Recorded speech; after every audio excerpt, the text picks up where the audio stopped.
नमस्कार और हमारी आज की चर्चा में आप सबका स्वागत है। आज हमारे पास एक दस्तावेज है। इसमें उत्तर प्रदेश में खंड शिक्षा अधिकारियों यानी बीओज की भर्ती प्रक्रिया में कुछ अहम बदलावों का जिक्र है। और साथ ही इसमें एसएससी यानी कर्मचारी चयन आयोग की कुछ परीक्षाओं के बारे में भी लेटेस्ट जानकारी है जी। तो आज हम कोशिश करेंगे कि इन बदलावों को थोड़ा गहराई से समझें। मतलब ये क्यों हो रहे हैं, इनका क्या असर पड़ेगा और जो कैंडिडेट्स हैं उनके लिए इसका क्या मतलब है। बिल्कुल। और साथ ही जो एसएससी की जे, दिल्ली पुलिस, एसआई और सीएचएसएल परीक्षाएं हैं उनकी जरूरी डिटेल्स पर भी बात करेंगे। हाँ, उन पर भी नजर डालेंगे। तो चलिए शुरू करते हैं इसका विश्लेषण। सबसे पहले फोकस करते हैं उत्तर प्रदेश के बीओज पर, खंड शिक्षा अधिकारी। तो दस्तावेज कहता है कि बेसिक शिक्षा विभाग ने बीओ भर्ती नियमावली में बदलाव का एक प्रस्ताव भेजा है शासन को। जी हाँ, एक प्रस्ताव गया है। और इसकी सबसे खास बात वो ये कि अब बीओ के सारे पद, मतलब 100% पद, वो सीधी भर्ती से भरे जाएंगे, डायरेक्ट रिक्रूटमेंट से। हाँ, ये एक बड़ा बदलाव है क्योंकि पहले अगर हम देखें तो एक हिस्सा प्रमोशन से भी भरा जाता था। मतलब विभाग के अंदर से ही लोग प्रमोट होते थे। अच्छा। हालांकि एक बात यहाँ ध्यान देने वाली है कि कुछ टाइम पहले एक शासनादेश आया था, एक गवर्नमेंट ऑर्डर, जिससे ये प्रमोशन कोटा खत्म कर दिया गया था। पर वो सिर्फ एक ऑर्डर था। अच्छा, तो मतलब ये ऑर्डर तो पहले ही आ गया था। हाँ। अब बस इसे नियम का हिस्सा बना रहे हैं। इसका कुछ खास फायदा? बिल्कुल बिल्कुल। देखिए, शासनादेश एक तरह का एग्जीक्यूटिव ऑर्डर होता है। उसको कोर्ट में चैलेंज करना आसान हो सकता है अगर वो नियम से अलग हो। अब इसको सीधे नियमावली में ही शामिल कर रहे हैं। तो इससे क्या होगा कि ये बदलाव ज्यादा पक्का, ज्यादा स्थायी हो जाएगा, कानूनी रूप से मजबूत। भविष्य में कोई इसे आसानी से चुनौती नहीं दे पाएगा और भर्ती प्रक्रिया में भी आप कह सकते हैं क्लैरिटी आएगी। समझ गया। मतलब प्रक्रिया को और मजबूत बनाने की कोशिश है। हाँ, एक तरह से फूल प्रूफ बनाने की। और ऐसा लग रहा है कि विभाग इस पर तेजी से काम भी कर रहा है। दस्तावेज में लिखा है कि 134 खाली बीओ पदों का अध्याचन, मतलब भर्ती का रिक्वेस्ट लेटर, वो यूपीपीएससी को भेजा जा चुका है। जी हाँ, अध्याचन भेजा जा चुका है। तो क्या ये माने कि जैसे ही शासन से इस नई नियमावली को मंजूरी मिलती है, ये 134 पदों पर भर्ती शुरू हो जाएगी? पूरी संभावना यही है। अध्याचन भेजने का मतलब ही यही है कि विभाग तैयार है, पदों की गिनती हो चुकी है। बस नियमावली में ये संशोधन फाइनल हो जाए, फिर लोक सेवा आयोग नोटिफिकेशन जारी कर सकता है। ये तो बड़ी खबर है उन कैंडिडेट्स के लिए जो बीओ भर्ती का वेट कर रहे थे। बिल्कुल, हजारों लोग इंतजार करते हैं इसका। लेकिन ये संशोधन की जरूरत पड़ी क्यों? सिर्फ इसलिए कि शासनादेश को नियम बनाना था या कोई और भी कारण है? देखिए, मुख्य वजह तो यही है कि कानूनी स्पष्टता रहे और आगे कोई विवाद न हो। दस्तावेज में साफ लिखा भी है कि पिछली भर्तियों में कुछ दिक्कतें आई थीं। अच्छा, क्या दिक्कतें?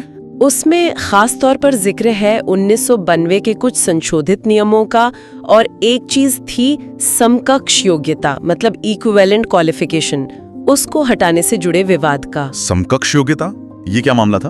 थोड़ा बताएंगे? हाँ, देखिए, कई बार क्या होता है ना कि भर्ती नियमों में जो क्वालिफिकेशन लिखी होती है उसके साथ लिख देते हैं या समकक्ष। अब ये समकक्ष क्या है, ये हमेशा क्लियर नहीं होता। कौन सी डिग्री या डिप्लोमा उसके बराबर माना जाएगा? हाँ, ये तो गड़बड़ हो सकती है। बिल्कुल। इसी चक्कर में 1992 के बाद की कई भर्तियों में, खासकर बीओ में भी कोर्ट केस हुए। लोग कोर्ट चले गए, भर्तियां अटक गईं, प्रोसेस लंबा खिंच गया। ओहो। तो विभाग शायद अब ऐसी किसी भी सिचुएशन से बचना चाहता है। वो चाहते हैं कि क्वालिफिकेशन एकदम साफ हो, कोई कंफ्यूजन ना हो, ताकि भर्ती आराम से पूरी हो सके। तो ये 100% डायरेक्ट भर्ती और ये क्वालिफिकेशन वाला मुद्दा, दोनों कदम शायद इसी तरफ है। समझ गया, समझ गया। मतलब पिछली दिक्कतों से सबक लेकर अब प्रोसेस को स्मूथ बनाने की कोशिश है। इसमें पिछली भर्ती का जिक्र भी है। 2019 में 309 पदों पर हुई थी और आंकड़ा देखिए 5 लाख से ज्यादा एप्लीकेशंस। हाँ, 5 लाख से ज्यादा। ये आंकड़ा अपने आप में बहुत कुछ कहता है। जबरदस्त कंपटीशन मतलब। जी। बीईओ का पद बेसिक शिक्षा में काफी अहम प्रशासनिक पद माना जाता है और 309 पदों के लिए 5 लाख से ज्यादा आवेदन का मतलब है, आप अंदाजा लगाइए, हर पद के लिए करीब 1600 से ज्यादा लोग। बाप रे। ये दिखाता है कि सरकारी नौकरियों के लिए, खासकर ऐसे पदों के लिए, कितनी मारामारी है। सही बात है। अब तो सिर्फ 134 पद है, तो कंपटीशन तो और भी तगड़ा होगा। बिल्कुल, और भी ज्यादा टफ होगा। अच्छा, एक सवाल और, ये जो प्रमोशन का रास्ता पूरी तरह बंद कर रहे हैं, इसका विभाग के अंदर जो लोग काम कर रहे हैं उन पर क्या असर पड़ेगा? क्या उनका एक मौका कम हो रहा है आगे बढ़ने का? ये एक बहुत ज़रूरी सवाल है। देखिए, जाहिर तौर पर जो कर्मचारी जैसे सीनियर टीचर या हेडमास्टर जो प्रमोशन से बीएईओ बनने की उम्मीद रखते थे, उनके लिए तो ये एक झटका हो सकता है। हाँ, हो सकता है। और एक बात और है, डायरेक्ट भर्ती से जो अफसर आते हैं और जो प्रमोशन से आते हैं, उनके अनुभव में, उनके देखने के नजरिए में भी फर्क होता है। प्रमोशन वालों के पास जमीनी स्तर का, ग्रास रूट लेवल का लंबा अनुभव होता है। सही कहा। अब 100% सीधी भर्ती से शायद कैडर में जो एक्सपीरियंस का मिक्स है वो बदलेगा। हालांकि लगता है कि प्रशासन अभी भर्ती में तेजी, ट्रांसपेरेंसी और स्टैंडर्डाइजेशन को ज्यादा महत्व दे रहा है। चलिए, बीओ भर्ती के ये पहलू तो हमने समझे। अब आते हैं दस्तावेज के दूसरे हिस्से पर। इसमें एसएससी कर्मचारी चयन आयोग की कुछ बड़ी परीक्षाओं का भी जिक्र है जी। ऐसा लग रहा है कि जैसे यूपी में यूपीपीएससी एक्टिव है, वैसे ही नेशनल लेवल पर एसएससी भी साल के आखिरी में काफी बिजी है। हाँ, दस्तावेज से तो यही लग रहा है। साल का जो आखिरी क्वार्टर होता है ना, वो अक्सर एग्जाम्स के लिहाज से काफी अहम होता है। बिल्कुल। तो सोर्स बता रहा है कि एसएससी ने 2 इंपॉर्टेंट भर्ती परीक्षाओं की तारीखें अनाउंस कर दी हैं। पहली है जेई यानी जूनियर इंजीनियर भर्ती 2025। इसकी परीक्षा होगी इसी साल 3 दिसंबर से 5 दिसंबर के बीच। ओके, दिसंबर के पहले हफ्ते में। और दूसरी है दिल्ली पुलिस में सब इंस्पेक्टर भर्ती परीक्षा 2025। ये होगी 9 दिसंबर से 12 दिसंबर के बीच। अच्छा, ये तो बिल्कुल बैक टू बैक है।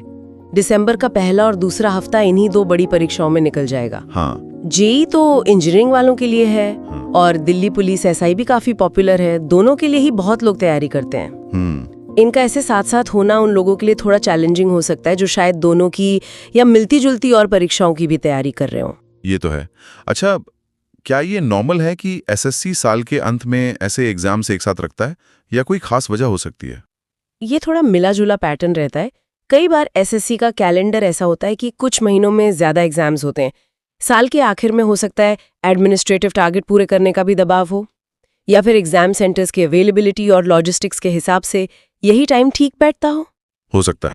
लेकिन हाँ, कैंडिडेट्स के पॉइंट ऑफ व्यू से देखें तो बैक टू बैक एग्जाम्स के लिए रिवीजन करना, एडमिट कार्ड वगैरह, ट्रैवल प्लानिंग, ये सब थोड़ा स्ट्रेसफुल तो हो जाता है। हाँ, बिल्कुल। इसीलिए दस्तावेज में ये भी कहा गया है कि एसएससी जल्दी ही एग्जाम सिटी और शिफ्ट की जानकारी देगा। ये जरूरी है। हाँ, लिखा है कि एग्जाम सेंटर अलॉटमेंट प्रोसेस पूरा होने के बाद डिटेल शेड्यूल आएगा। ये प्रोसेस कैसे काम करता है सेंट्रल अलॉटमेंट का? आमतौर पर एसएससी पहले कैंडिडेट्स को बताता है कि उनका एग्जाम किस शहर में होगा, ताकि वो आने जाने का इंतजाम कर सकें। फिर एग्जाम से कुछ दिन पहले एडमिट कार्ड आता है जिसमें एग्जैक्ट सेंटर का नाम और शिफ्ट, मतलब सुबह है या दोपहर, वो लिखा होता है। अच्छा। सेंटर अलॉट करना भी एक बड़ा काम है। लाखों कैंडिडेट्स होते हैं, उनको उनकी चॉइस और अवेलेबिलिटी के हिसाब से सेंटर देना होता है। इसमें ट्रांसपेरेंसी रखना भी जरूरी है।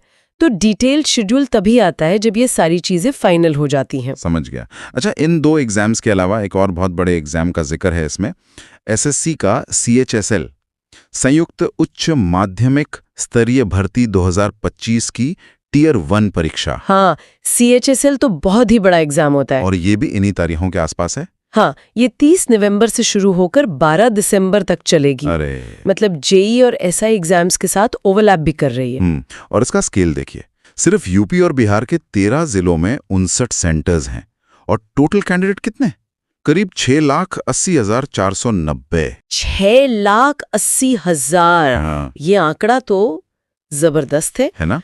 CHSL परीक्षा जो है वो 12वीं पास कैंडिडेट्स के लिए होती है, केंद्र सरकार में LDC, पोस्टल असिस्टेंट जैसे पदों के लिए। और इतनी बड़ी संख्या में लोगों का इसमें बैठना दिखाता है कि इस लेवल की सरकारी नौकरियों के लिए युवाओं में कितना ज्यादा क्रेज है। हाँ, ये तो है। शायद नौकरी की सुरक्षा, स्टेबिलिटी, सोशल स्टेटस, ये सब बातें मायने रखती हैं। जेई या एसआई जैसी स्पेसिफिक क्वालिफिकेशन वाली परीक्षाओं की तुलना में CHSL में कैंडिडेट्स अक्सर बहुत ज्यादा होते हैं, क्योंकि इसके लिए एलिजिबल युवा बहुत ज्यादा हैं। अच्छा, ये जो यूपी और बिहार में इतने ज्यादा सेंटर्स और कैंडिडेट्स हैं, इसका कोई खास मतलब है? ये मुख्य रूप से इन राज्यों की बड़ी आबादी और सरकारी नौकरियों के प्रति जो हाई एस्पिरेशन है उसे दिखाता है। ये दिखाता है कि एसएससी जैसी एजेंसीज के सामने कितनी बड़ी चुनौती होती है इन एग्जाम्स को ठीक से कराने की। तो मतलब एक तरफ यूपी में बीईओ के नियम बदल रहे हैं और दूसरी तरफ नेशनल लेवल पर एसएससी एक के बाद एक बड़े एग्जाम करा रहा है। क्या इन दोनों में कोई कनेक्शन दिखता है आपको? सीधे तौर पर कनेक्शन शायद न हो, लेकिन ये दोनों घटनाएं सरकारी भर्ती प्रक्रियाओं में जो कुछ बड़े ट्रेंड्स चल रहे हैं उनकी तरफ इशारा जरूर करती हैं।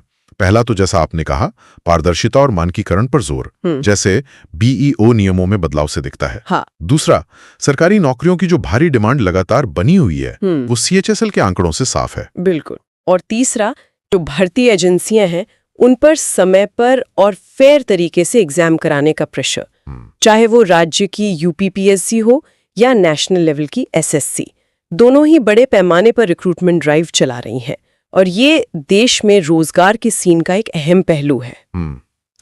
तो अगर हम आज की पूरी बातचीत को समेटे तो मेन पॉइंट्स कहाँ निकले?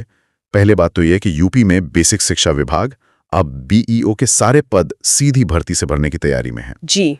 नियमावली में बदलाव का प्रस्ताव है ताकि आगे लीगल दिक्कतें न हों और 134 पदों पर भर्ती जल्द शुरू हो सकती है। हाँ, ये पहला पॉइंट। और दूसरी बड़ी बात ये कि नेशनल लेवल पर एसएससी का दिसंबर महीना काफी एक्शन पैक्ड रहने वाला है। Junior engineer, Delhi police SI और खासकर सीएचएसएल टियर 1 जैसे बड़े एग्जाम हो रहे हैं। लाखों कैंडिडेट्स में बैठेंगे। सीएचएसएल में तो लगभग 7 लाख। हाँ। तो लगातार बदल रहा है, इवॉल्व हो रहा है। बीओ भर्ती में 100% सीधी भर्ती का कदम शायद प्रोसेस को स्ट्रीमलाइन करने और मेरिट को प्राथमिकता देने की कोशिश है, भले ही इससे प्रमोशन के मौके कम हो।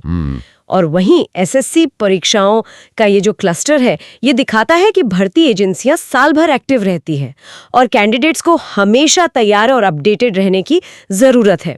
ये परीक्षाएं लाखों युवाओं की उम्मीदों से जुड़ी हैं और हमारे एडमिनिस्ट्रेटिव सिस्टम के फंक्शन करने का एक इम्पॉर्टेंट हिस्सा है। तो संक्षेप में आज हमने समझा कि उत्तर प्रदेश में बीओ भर्ती किस दिशा में जा रही है और एसएससी की आने वाली बड़ी परीक्षाओं का क्या शेड्यूल और स्केल है। हाँ, और जाते जाते एक सवाल जो मेरे मन में आ रहा है वो सोचने लायक है।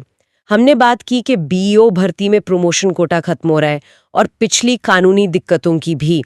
तो इस कॉन्टेक्स्ट में बेसिक शिक्षा विभाग के अंदर जो अनुभवी कर्मचारी हैं, जो सालों से काम कर रहे हैं और शायद प्रमोशन का इंतजार कर रहे थे, उनके करियर पर इस 100% सीधी भर्ती पॉलिसी का लॉन्ग टर्म में क्या असर पड़ेगा?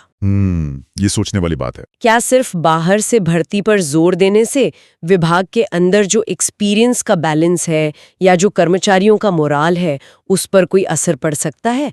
ये एक ऐसा पहलू है जिस पर शायद पॉलिसी मेकर्स को भी सोचना होगा और इसके नतीजे हमें भविष्य में देखने को मिलेंगे। बिल्कुल। इसी विचार के साथ आज की ये गहन चर्चा यहीं समाप्त करते हैं।